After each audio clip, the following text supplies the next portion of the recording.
Olá para todos e todas, bem-vindos novamente ao canal.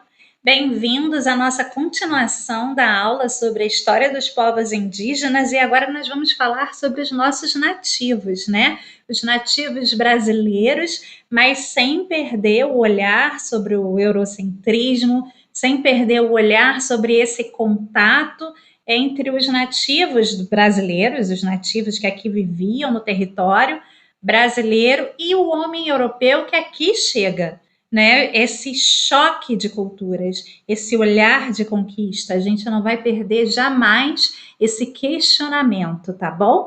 Então, sempre essas nossas aulas, esse nosso encontro, ele tem essa visão, esse questionamento, esse diálogo.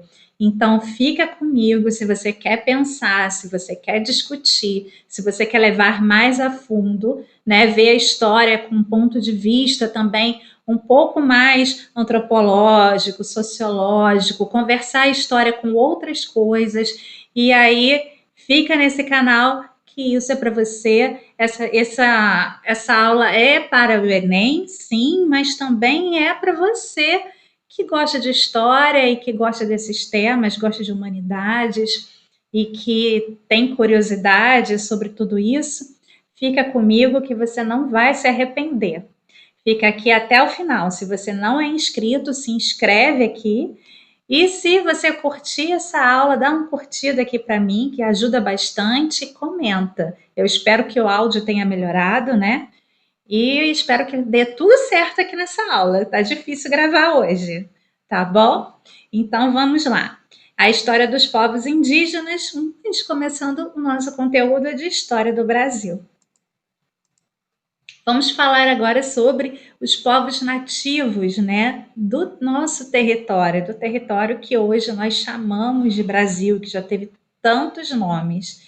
Então, gente, no Brasil, no território que hoje a gente chama Brasil, antes dos portugueses aqui chegarem, nós tínhamos aproximadamente 40 milhões de nativos. Então aqui viviam 40 milhões de pessoas.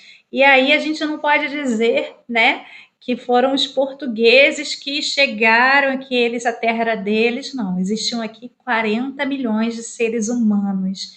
E seres humanos complexos, tá? A gente não pode dizer que todos os nossos índios eram iguais, não, porque existia uma diversidade de povos. Se a gente falar especificamente dos guaranis, só entre os guaranis existia uma complexidade de culturas incrível, porque os guaranis, eles há mais de 4.000 anos, eles tinham relações e conexão com os povos andinos, que eram altamente, né?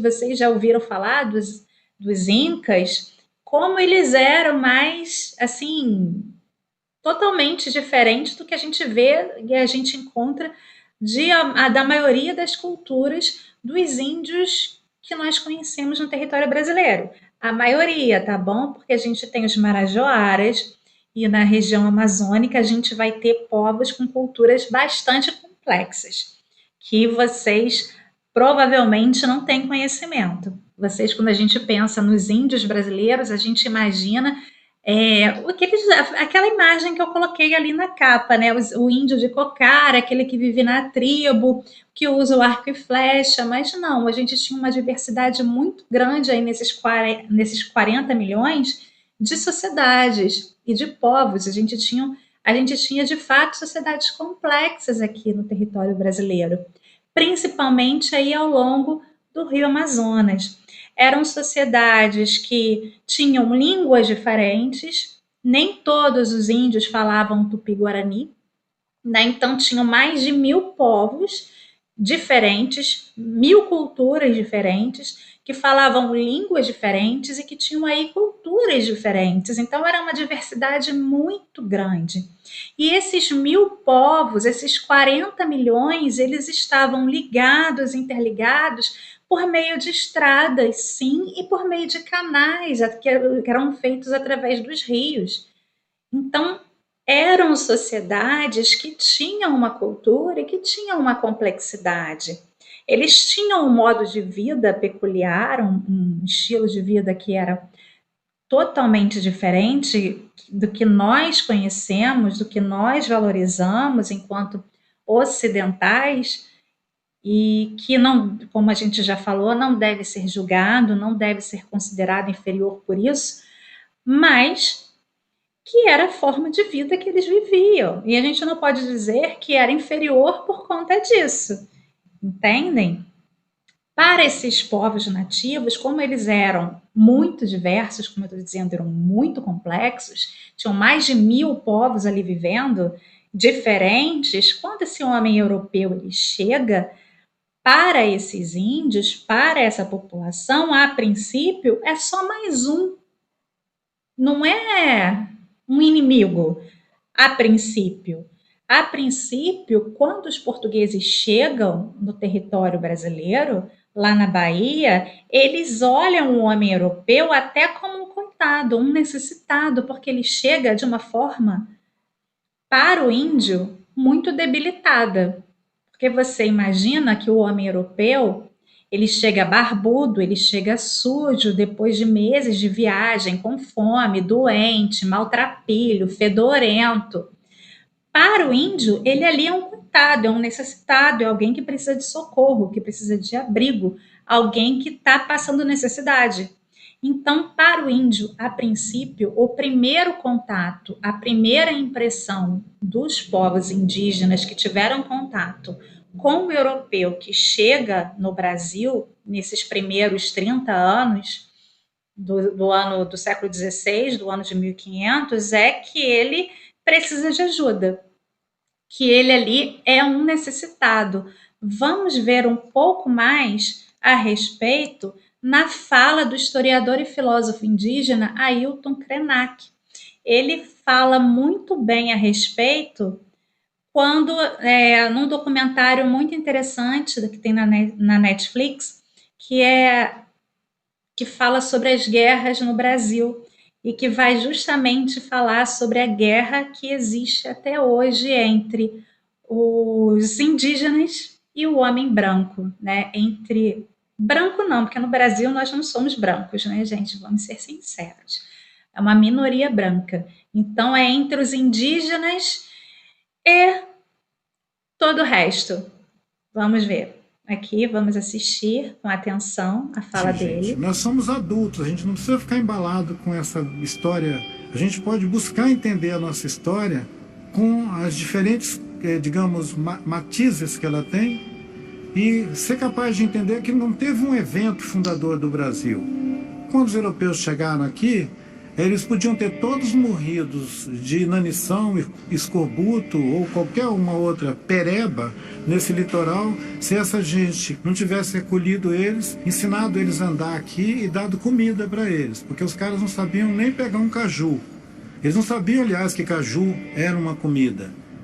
E eles chegaram aqui famélicos, doentes, e o Darcy Ribeiro diz que eles fediam. Quer dizer, baixou uma turma na nossa praia que estava simplesmente podre. A gente podia ter matado eles afogado. Durante muito mais do que 100 anos, o que os índios fizeram foi socorrer brancos flagelados. Então, gente, eu esqueci de falar que esse documentário, inclusive, tem no YouTube. Eu tirei do YouTube e ele está na minha playlist de História do Brasil aqui no canal, tá? Vocês podem encontrar o documentário inteiro lá. Eu indico que assistam, que é muito bom, tá? Dá uma olhadinha na playlist. Sim, gente, nós somos adultos. Opa, voltei aqui. Pequeno erro, gente. Eu não vou editar por conta disso. Dá muito trabalho editar vídeo e eu não tenho tempo. Bom, agora nós vamos falar especificamente, como vocês viram, antes da gente começar a falar, aí, também não vou editar por conta disso. Bom, como vocês viram aí, de fato, o homem europeu, quando chega, ele é visto como um coitado, é um necessitado, né? Aqueles que vêm degradados e acabam ficando, quem não viu aquela história do Camuru, né? Esse homem europeu que chega, que vem aqui, os degradados que são deixados, os que ficam para ter contato com os índios, eles são vistos como uns coitados, né? Que os índios acabam tendo que ensinar, tendo que explicar como é que vive na mata. Eles são acolhidos a princípio pelos índios. E eles são olhados E apesar de estarem sendo acolhidos, apesar de estarem sendo ensinados, apesar de estarem sendo cuidados, apesar de estarem sendo respeitados, não é o que acontece, né? O homem europeu, ele apesar disso tudo, ele está olhando o índio com o olhar dele, né? Que ele está ali fazendo anotações e está julgando o índio o tempo todo, esse povo, né? Essa população, né? Então aí vê que os povos, a gente vai aqui nós especificamente, no caso do Tupi-Guarani, convivendo com os Tupi-Guaranis, eles vão ver a poligamia e vão julgar os indígenas como diabólicos, porque praticam poligamia.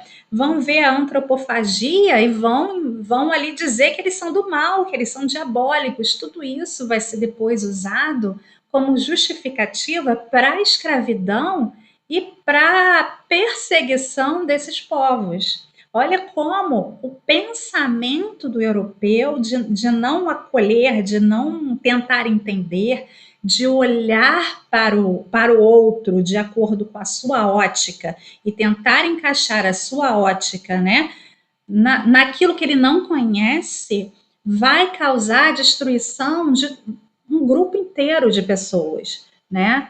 Isso no mundo todo, não só no Brasil. Isso vai acontecer no Brasil, na América Espanhola, isso vai acontecer na África, isso vai acontecer no Oriente, e por aí vai. O homem europeu ele vai espalhando destruição, né, nas suas colônias por muitos séculos, até que finalmente aconteçam as independências. Isso é realmente muito triste. Então vamos falar agora do Tupi-Guarani.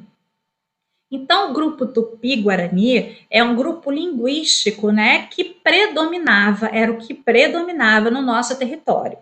Então, falavam o Tupi-Guarani várias tribos, e aqui eu citei algumas que eu lembrei na hora, mas são muitas, são várias. A gente tem aqui como exemplo Tupiniquins, Tupinambás, Potiguaras, Guaranis, Pataxós, os goitacazes não eram tupis guaranis, tá? Eram uma exceção.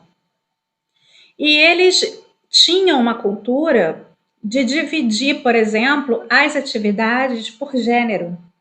Então, os homens, eles eram caçadores e eram guerreiros, e as mulheres plantavam para subsistência, cuidavam das crianças e faziam objetos de cerâmica, faziam os adornos e tal.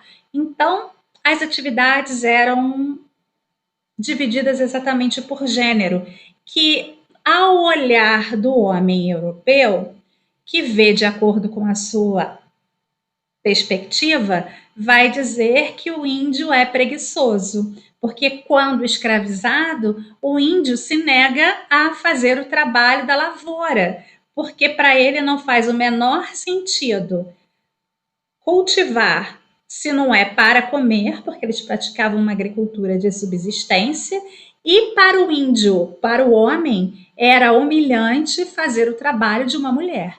Então ele se negava. E aí, aos olhos do colonizador europeu, isso era tido como preguiça. Então, a história de que o índio é preguiçoso vem daí, dessa interpretação. E aí, essas tribos Tupi-Guarani, elas praticavam a poligamia, mas a poligamia dependia da posição social do índio dentro da tribo, não era qualquer um. Aquele que era o melhor guerreiro, mais destacado, mais valente, o caçador, assim, mais exímio, ele tinha o direito de ter mais de uma esposa. Então, não eram todos que poderiam praticar a poligamia, tá? Era de acordo com a importância social desse indivíduo. E praticavam a antropofagia. O que é a antropofagia? Comer partes humanas. Mas, assim, isso também para eles tinha uma lógica ritualística.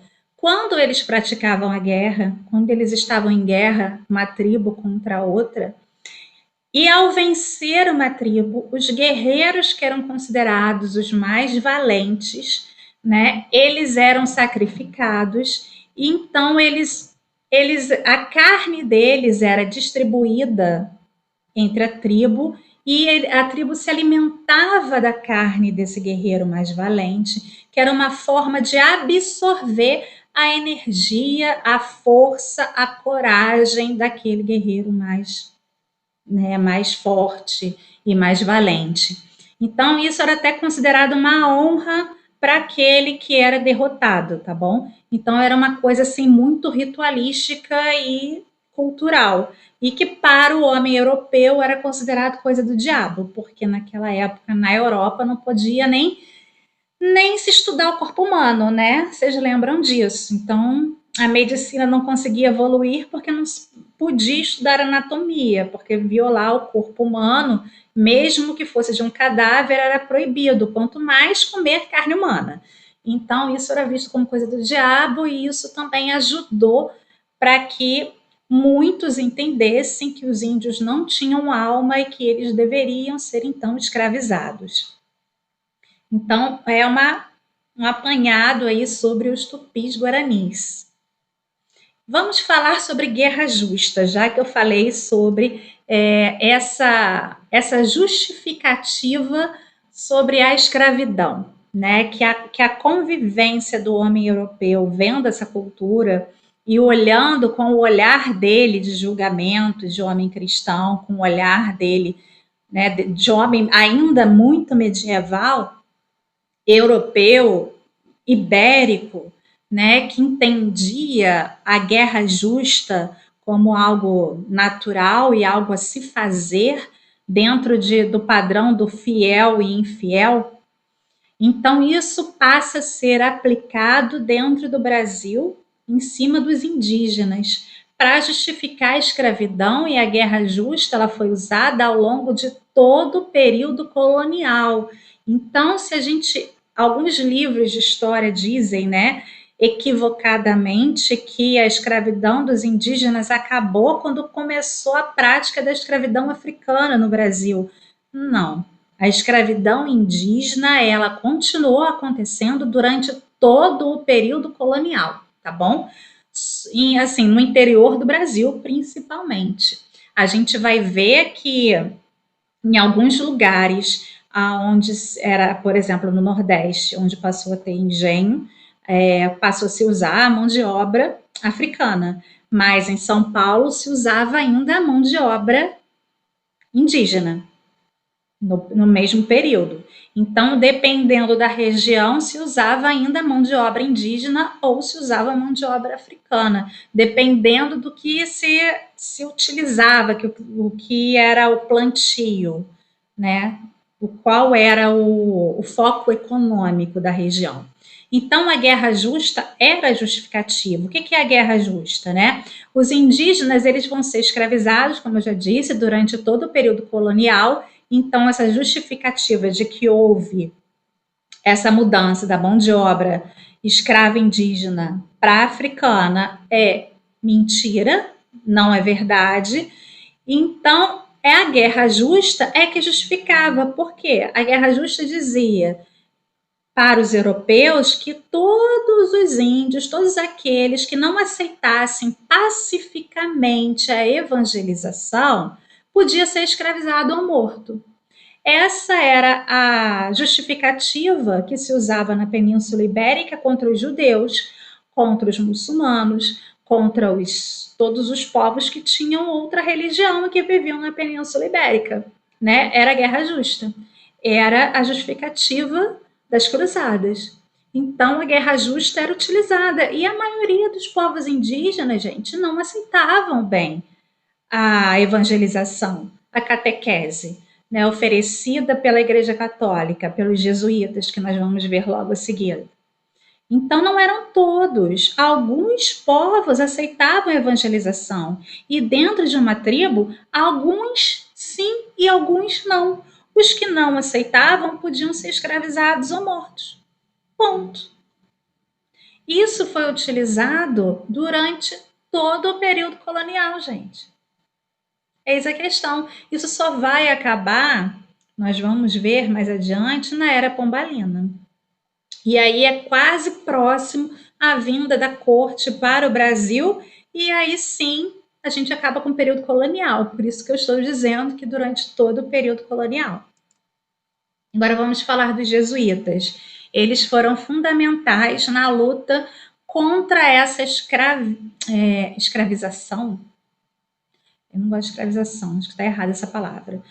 Contra a escravidão dos indígenas, né? Então a ordem jesuíta, acho que eu já falei sobre isso, não sei. Então a ordem jesuíta, ela foi criada na Contra-Reforma, faz parte da Contra-Reforma, ela tinha entre suas missões, que eram mais de uma, a catequese dos povos, dos novos povos, né? Dos povos que foram descobertos, né, através dessas novas conquistas. Então, os europeus conquistavam novos territórios, a Igreja Católica conquistava novos fiéis. E os jesuítas faziam parte da Igreja Católica de conquistar novos fiéis. E os jesuítas vinham para as colônias, eles se espalhavam no mundo inteiro, no Brasil, na América Espanhola, na África, até na China, no Japão.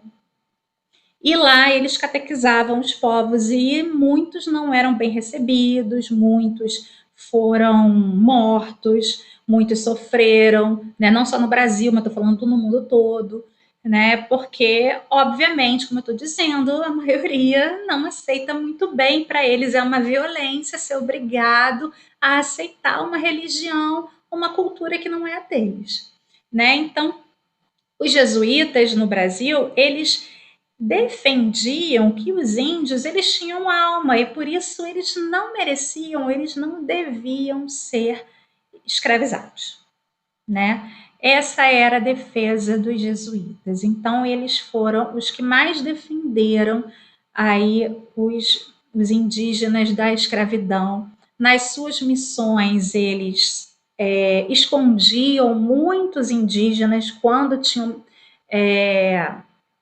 missões de apresamento. Como é que eu falo? Esqueci o nome, gente.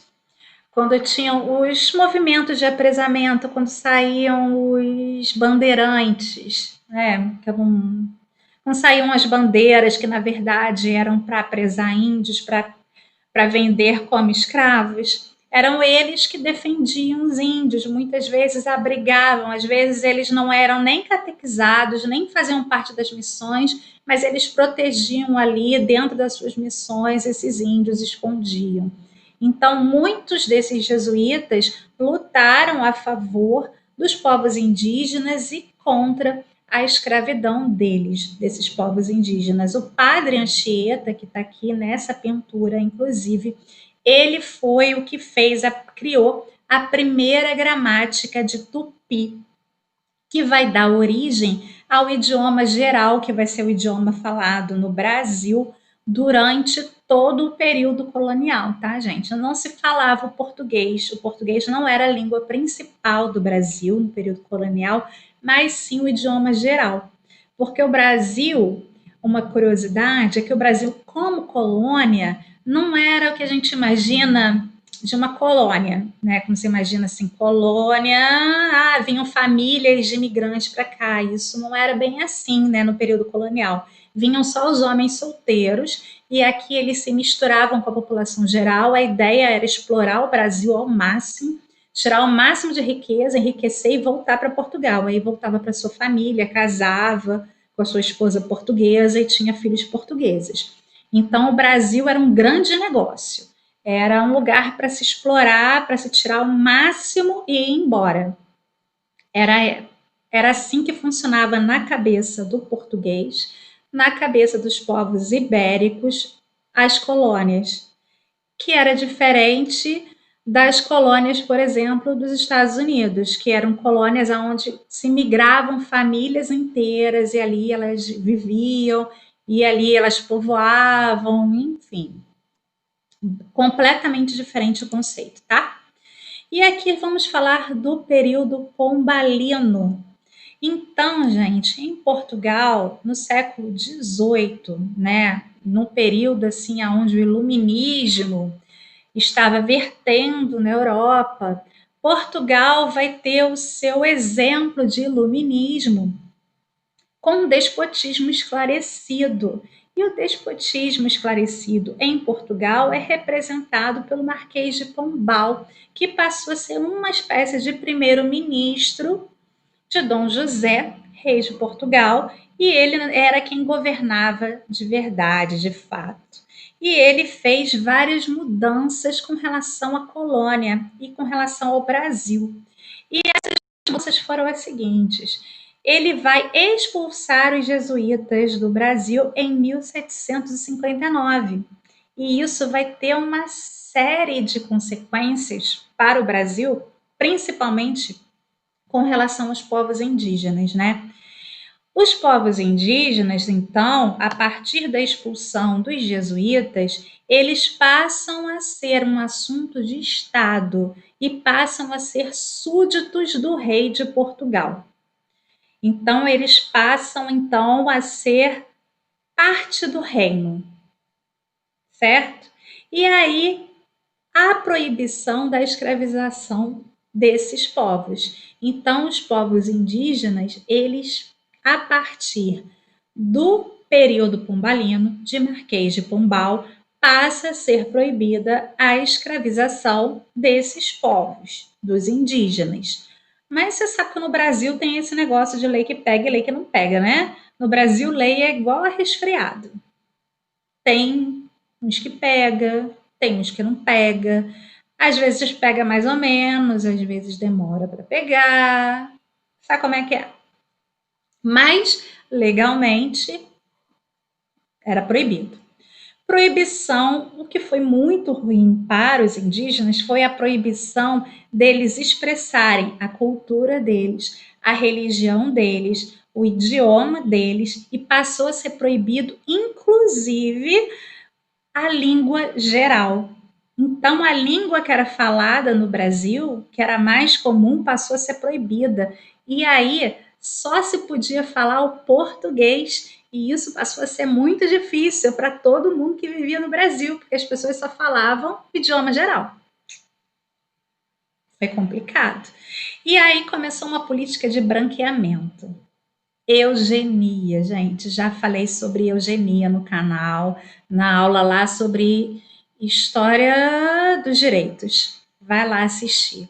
Então, a gente tem aí um processo de eugenia bem grande, política de branqueamento, onde passou a ser estimulado que portugueses se casassem com indígenas e que tivessem filhos menos mestiços, mais brancos, para que a população do Brasil fosse menos indígena, mais branca. Entendeu? Racismo, né? Branqueamento, eugenia. Isso aí. Então vão ser doadas então para os nativos nesse sistema, nessa política para os povos nativos as terras que ninguém mais quer. Quais são essas terras que ninguém mais quer? As terras de floresta, né? As terras lá do Pantanal, as terras da Amazônia, essas terras que ninguém queria, mas que hoje um monte de gente quer.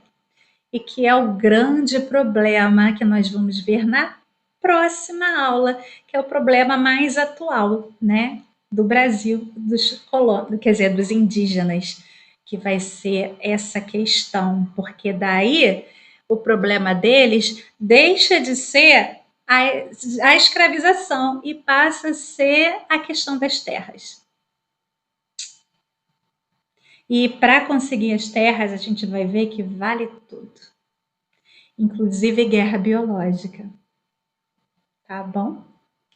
Então, gente, essas terras que ninguém mais quer, pelo menos nesse período do século XVIII, passam a ser dos indígenas e eles vão para o interior do Brasil e ali se estabelecem nessas terras que ninguém mais quer e por ali ficam um bom tempo até que vão surgir os colonos, até que outras coisas vão mudar por aí e essas terras vão passar a ser desejadas, né? E o problema dos indígenas vai mudar de figura, mas isso é para nossa próxima aula, que aí a gente vai discutir sobre essa questão das terras indígenas, tá bom? Então, até a nossa próxima aula. Fica comigo, curte aqui essa aula e na próxima a gente vai ver sobre esse assunto bastante polêmico que dá bastante pano para manga. Até!